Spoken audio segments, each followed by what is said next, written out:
He will not play. That doesn't mean we can't discuss him, right, Mick? We've been discussing him. We've got to discuss him more. We got to discuss him more specific discussion. And to do that, let's say hello to Dallas Cowboys television reporter Lindsey Cash. Hi, Lindsey. Hello, guys. How are you? How are you doing? Hey, he might not be playing tonight, but he's still #1 topic, right? He's still the #1 topic. This banter that you guys are hearing, this is how it's been the entire training camp. It's no doubt. Tony Romo might not play, but he still has this lingering question mark above his head. But what he did was come back with some strong confidence about the value he can still bring to this organization. There are 100 different angles to choose from when diving into the focal point of the Dallas Cowboys, Tony Romo.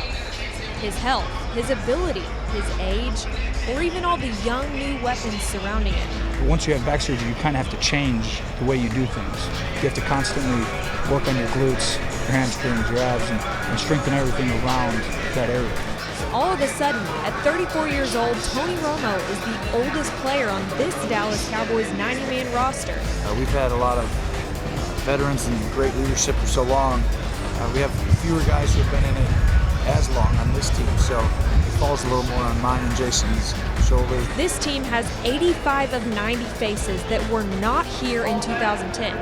The veteran leader like Romo, at his best, is exactly what the Cowboys need for a perfect storm of a season. You have new guys coming in, they're looking for the guy that's the established guy. So it becomes more of an inherited leadership, and sometimes the player can feel more comfortable coaching those guys or leading those guys.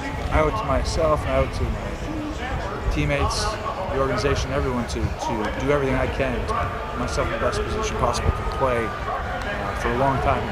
And his fellow veteran, just 2 years younger, was impressed by his first day padded up in Oxnard since the injury last season. He made some big throws. Excited to see him back out there.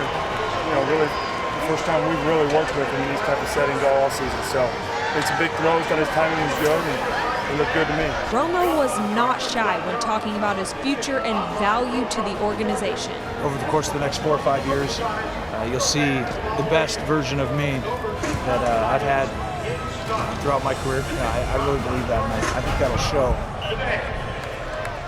It's no secret that he's going to get very minimal preseason action. There's no secret there. But what I want to ask you guys right now is, how much does that worry you? Does it make you nervous at all for the season coming? I think as long as he gets a couple games in, I think he'll be just fine. I think if this was September 7th right now and they were opening the season against San Francisco, Tony Romo would be in the starting lineup tonight.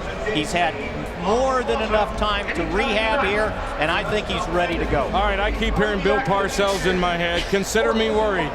Consider me worried. Consider me concerned. It's going to be iffy all year, I think, in terms of concern level. But I agree with you. It's good right now, but the level of concern is going to be there. Let me ask you guys, they're taking this cautious approach. Why would he play in the preseason at all? Why not just skip it all? You first. Me first. I'm going to say don't do it. You can't afford to do it. Every pass rusher in the league knows his susceptibility. And is it worth it to trot him out there to throw one deep ball to shut up the haters? I don't think so. You cannot afford to do that. You've got to keep him healthy. As much as you do want to run him out there and prove it, you got to wait. Mick? I think a quarterback has to play in preseason. The quarterback position is unlike anything else. They've got to pick up the speed of the game. They got to see stuff flash in front of their face. I talked to Tony Romo, and he told me any quarterback that doesn't play in the preseason is going to have trouble the first month of a regular season. He told me he will play this next week against Baltimore, and I thought this was interesting. He said it's also important to play a road game in the preseason, so I would imagine that third preseason game against Miami, he's going to play. He said if they don't let me play, I'm going to argue with them. I need to play on the road, so I'd like to be there on that conversation. Yeah, I feel better. That was specific number 9 talk.